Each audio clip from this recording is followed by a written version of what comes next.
हरे कृष्णा। प्रेम एक छोटा सा लेकिन मीठी चाशनी में डूबा हुआ शब्द। जब हम किसी को प्रेम करते हैं तो उसके प्रति स्वयं को समर्पित कर देते हैं, लेकिन वर्तमान समय में इस प्रेम की व्याख्या को काफ़ी तोड़ा मरोड़ा गया है और ऐसे तथाकथित प्रेम के पीछे कहीं न कहीं निजी स्वार्थ निहित होता है। इस भौतिक संसार में यदि सच्चे प्रेम के कुछ अंश बचे हैं तो वो केवल एक माता और अपने शिशु के संबंध में है, और वो भी केवल बाल्यावस्था में। लेकिन जब एक भक्त अपने भगवान को शुद्ध प्रेम करता है तो वह किस हद तक जा सकता है? एक भक्त के प्रेम की पराकाष्ठा क्या हो सकती है? इस बात को दर्शाने के लिए आज हम एक ऐसे ही शुद्ध भक्त और वैष्णव आचार्य श्रीवास ठाकुर की कथा आपको सुनाएंगे। ये कथा हमें एक ऐसे विश्व में लेकर जाती है जहाँ इस भौतिक मलिनताओं से परे शुद्ध प्रेम के झरने बहते हैं, जहाँ प्रेमा भक्ति रूपी पुष्पों से भगवान का श्रृंगार होता है और जहाँ स्वार्थ रहित सेवा रूपी सुगंधित वायु सदैव बहती रहती है। तो चलिए हम आपको लेकर चलते हैं एक ऐसे आध्यात्मिक गगन के तले जिसका मानसिक चिंतन भी आपको शीतलता और सुख प्रदान करेगा। और इस वीडियो के अंत में हम भक्ति की पराकाष्ठा दर्शाती हुई ऐसी कथा का वर्णन करेंगे जिसके चिंतन मात्र से आप आध्यात्मिक आनंद की सदैव अनुभूति कर पाएंगे। लेकिन इसके लिए आपको अंत तक इस यात्रा में हमारा सहयोग देना होगा।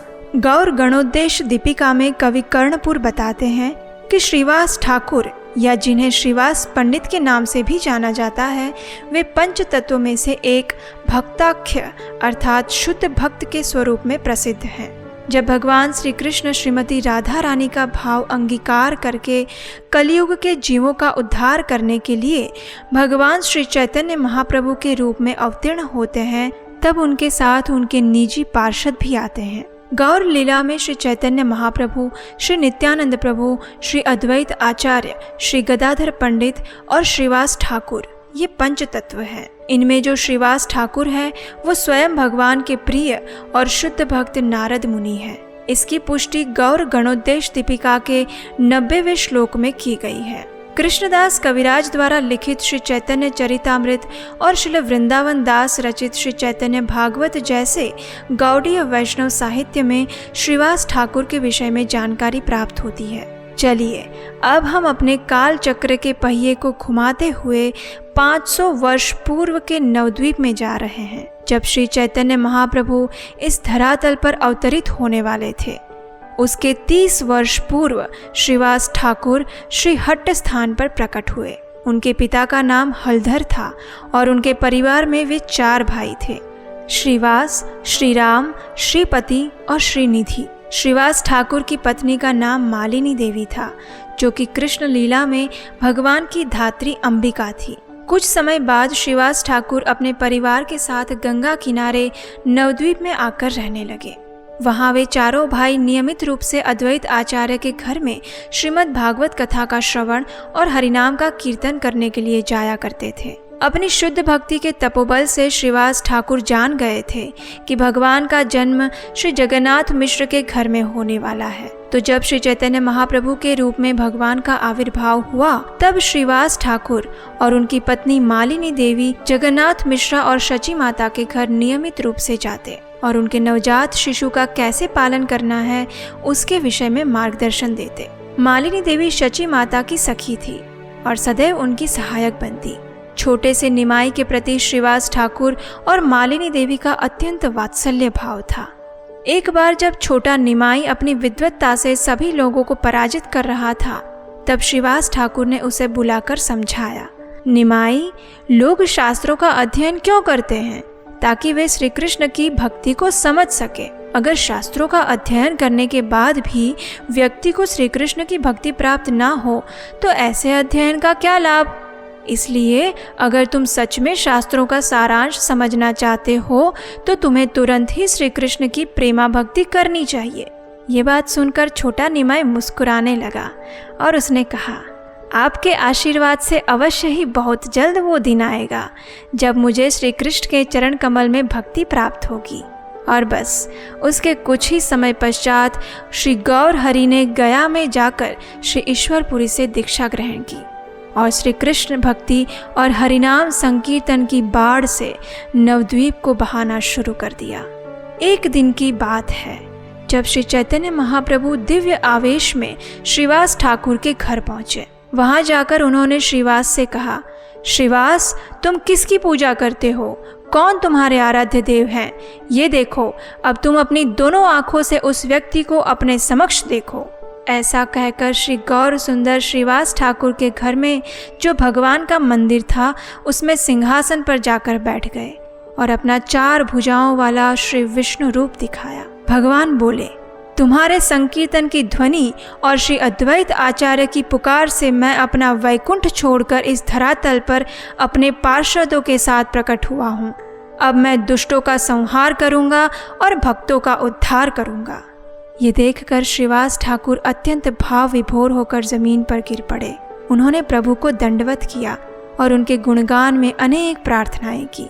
श्रीवास ठाकुर की प्रार्थना से प्रसन्न होकर श्री चैतन्य महाप्रभु ने श्रीवास ठाकुर के संपूर्ण परिवार को उनके ये दिव्य दर्शन दिए और अपनी कृपा प्रदान की। श्रीवास ठाकुर के भाई की छोटी सी पुत्री नारायणी को भी श्रीमन महाप्रभु ने कृष्ण प्रेम से आप्लावित कर दिया, जिसकी कथा हमने पूर्व श्रील वृंदावन दास ठाकुर के जीवन चरित्र में सुनी है।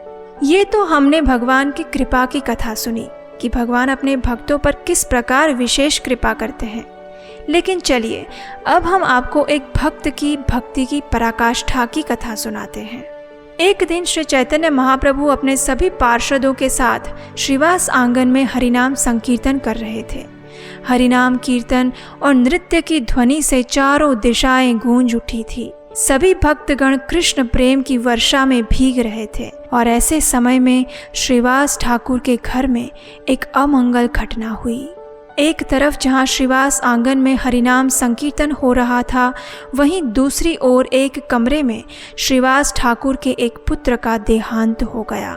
घर की महिलाओं ने इस अवसर पर विलाप करना शुरू किया और श्रीवास ठाकुर ने जब कमरे में आकर देखा तो उनके पुत्र का मृत शरीर पड़ा हुआ था और घर की स्त्रियां रो रही थी। एक शुद्ध भक्त होने के कारण भौतिक शरीर की नश्वरता और परम सत्य को जानते हुए श्रीवास ठाकुर अपने पुत्र की मृत्यु पर भी स्थिर बने रहे।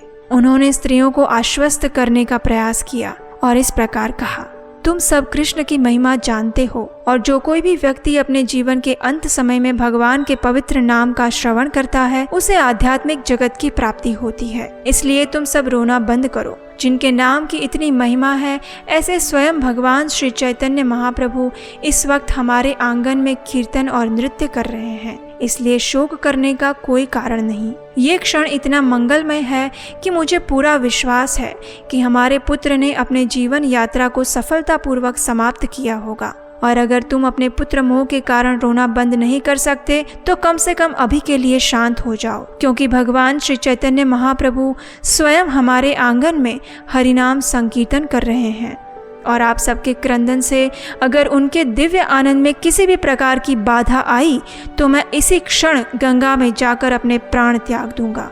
ये कहकर श्रीवास ठाकुर फिर से आंगन में जाकर महाप्रभु के साथ संकीर्तन करने लगे। घर की स्त्रियां भी शांत होकर महाप्रभु के संकीर्तन से शांता प्राप्त करने लगी।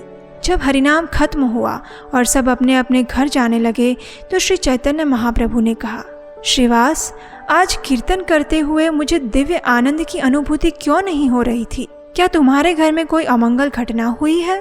तब श्रीवास ने बड़ी ही विनम्रता से कहा, हे प्रभु, आप स्वयं मंगलमय हैं और जहाँ आपकी उपस्थिति हो वहाँ कुछ भी अमंगल कैसे हो सकता है। लेकिन बाकी कुछ भक्तों ने महाप्रभु को बताया कि किस प्रकार हरिनाम के दौरान श्रीवास ठाकुर के पुत्र की मृत्यु हुई है और आपके हरिनाम में बाधा न पहुँचे, इसलिए उन्होंने ये बात किसी को ज्ञात नहीं होने दी। जब महाप्रभु ने ये सुना तो श्रीवास ठाकुर के दिव्य प्रेम को देखकर उनकी आंखों से अश्रु बहने लगे और विलाप करते हुए उन्होंने कहा, तुम जैसे भक्तों का मैं कैसे त्याग कर सकता हूँ? मेरे प्रति तुम्हारे प्रेम के कारण तुमने अपने पुत्र के शोक को भी अभिव्यक्त नहीं किया। मैं कैसे इन्हें छोड़ पाऊंगा? उसके बाद महाप्रभु श्रीवास ठाकुर के पुत्र के मृतदेह के पास आते हैं और उसका स्पर्श करते हैं तो वह मृत पुत्र आंखें खोलता है। फिर महाप्रभु ने उसे पूछा, क्यों तुम अपने परिवार को छोड़कर जा रहे हो? क्यों तुम श्रीवास को छोड़कर जा रहे हो? तो उस पुत्र के शरीर से आवाज़ आती है, हे प्रभु, मैंने अनेक जन्म लिए हैं और अनेक बार मेरी मृत्यु हुई है, लेकिन इस जन्म में मैं आपके सुंदर मुख के दर्शन करते हुए अपना शरीर छोड़ रहा हूँ। इसलिए मेरी जन्म मरण की यात्रा पूर्ण हो चुकी है और अब मैं आध्यात्मिक जगत में वापस जा रहा हूँ। इतना कहकर पुत्र ने फिर से आंखें बंद कर ली। अपने पुत्र के इन असाधारण वचनों को सुनकर वहाँ उपस्थित श्रीवास ठाकुर और उनके परिवारजनों को दिव्य सांत्वना मिली। इसके पश्चात गौर सुंदर ने स्वयं इस बालक की अंतिम क्रिया की और श्रीवास ठाकुर के शुद्ध प्रेम की सराहना करते हुए श्रीवास ठाकुर और मालिनी देवी को उन्होंने कहा, आज से मैं और नित्यानंद आपके दोनों पुत्र हैं, इसलिए आप किसी भी प्रकार का शोक ना करें। आपके परिवार में कभी भी कोई अमंगल नहीं होगा और ना ही कभी दरिद्रता आएगी। इस प्रकार श्रीवास ठाकुर के शुद्ध प्रेम और सेवा भाव ने स्वयं भगवान को भक्त का ऋणी बना दिया। जब महाप्रभु ने संन्यास ग्रहण किया, उसके बाद श्रीवास ठाकुर अपने परिवार के साथ कुमारहट्ट में रहने के लिए आ गए थे और हर वर्ष रथ यात्रा के समय वे महाप्रभु से मिलने के लिए जगन्नाथपुरी भी जाया करते। जिस प्रकार भगवान की लीलाएं अनंत है, उसी प्रकार उनके भक्तों के गुणगान की भी कोई सीमा नहीं। श्रीवास ठाकुर भी एक ऐसे शुद्ध भक्त हैं जिनकी महिमा का संपूर्ण वर्णन कर पाना असंभव है। जैसे कि हम जानते हैं कि श्रीवास पंडित स्वयं नारद मुनि हैं, तो यहाँ प्रश्न ये उठता है कि नारद मुनि तो ब्रह्मचारी हैं, फिर वे श्री चैतन्य लीला में अपनी पत्नी और परिवार के साथ क्यों आए? क्या रहस्य है जिसने उन्हें अपना ब्रह्मचर्य छोड़कर गृहस्थ आश्रम में आने के लिए मजबूर किया? ये कथा हम आपको अगली बार सुनाएंगे। तब तक के लिए महान भक्त आख्या शुद्ध भक्त श्रीवास ठाकुर के तिरुभाव दिवस पर उनके चरणों में चलिए हम सब प्रार्थना करते हैं कि वे हमें अपनी दिव्य कृपा प्रदान करें और श्री गौर सुंदर के चरण कमलों के प्रति हमारी आसक्ति में वृद्धि हो। हरे कृष्णा।